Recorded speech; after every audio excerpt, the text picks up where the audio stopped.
Governor Bob Riley has been battling the oil, BP, and the federal bureaucracy. He joins us from the beach in the Gulf Shores, where he's spending the weekend with his family. Good morning, Governor. Good morning. I have to begin by asking your reaction to images of Tony Hayward attending that yacht race yesterday.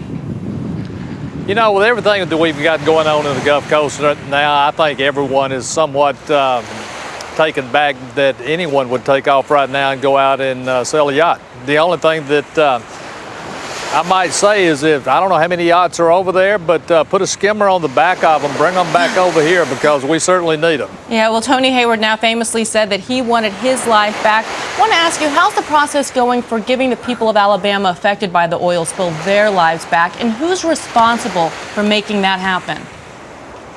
Well, we've got a lot of people that are working very, very hard down here. There's been a lot of criticism about the process, about who is in charge, who is not. The biggest frustration I think a lot of us have had is that there are so many departments that we have to get approval from before we can do anything on our beaches. If somebody wants to put a snare boom down, well, you can't do it because Fish and Wildlife says it would be detrimental to the turtles.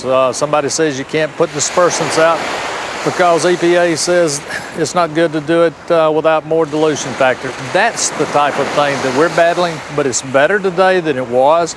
And if you look behind me and look at the beaches, they are absolutely pristine.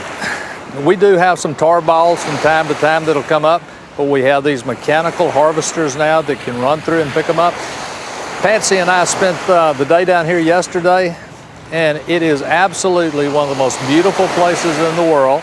And everyone is working very, very hard to make sure it stays that way. And you're standing there in front of the beaches there to set an example and a symbol that the beaches are open in Alabama. How worried are you, though, with the summer starting tomorrow and that important economy, the visitors coming, tourists coming? What do you have to tell them in America today as to why Alabama is open for business?